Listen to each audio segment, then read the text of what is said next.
আসসালামু আলাইকুম। আপনারা কেমন আছেন? আশা করি ভালো আছেন। তো চলে আসলাম আপনাদের এই বন তোয়া ব্লগিং চ্যানেল থেকে। তো সবাই ভালো আছেন।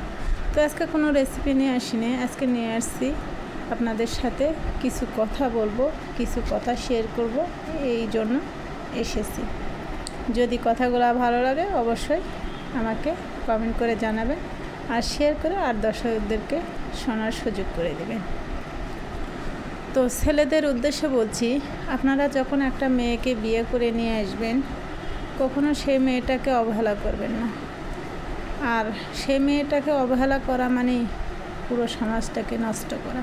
কারণ ওই মেয়েটা একের পর এক যখনই অবহেলা পাবে স্বামীর থেকে, আর স্বামী যখন অবহেলা করে একটা মেয়েকে মানে বউকে, তখন তার অল ফ্যামিলির লোকজন সেই মেয়েটাকে অবহেলা করা শুরু করে।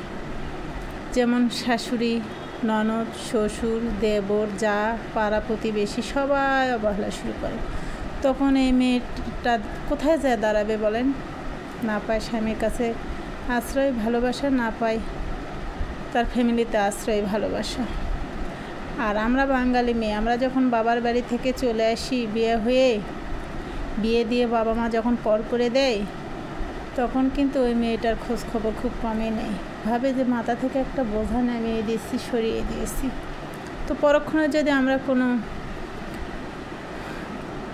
কোনো কিছু সমস্যা নিয়ে বাবা মাকে বলতে যাই, তখন বলে কি, বিয়ে হয়েছে স্বামীর বাড়িতে থাক, কখনো ও ধরনের বাহানা নিয়ে বাপের বাড়িতে আসে অভিযোগ করবি না। মেনে নিতে হবে, যত কষ্টই হোক মেনে নিয়ে খাইতে হবে। কারণ মেয়েদের স্বামীর বাড়ি আসল ঠিকানা।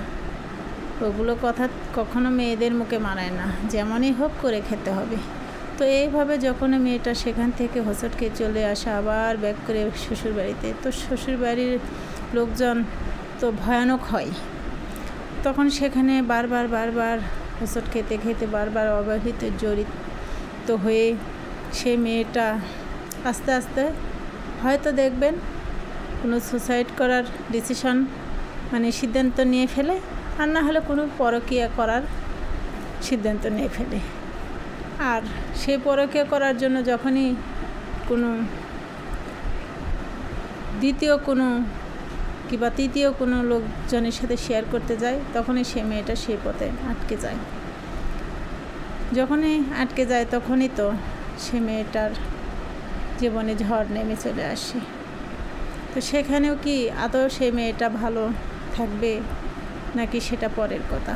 তো আমরা মেয়েরা যদি স্বামীর বাড়িতে একটু শান্তি পাই, তাহলে সেখানেই আটকে যাই আমরা।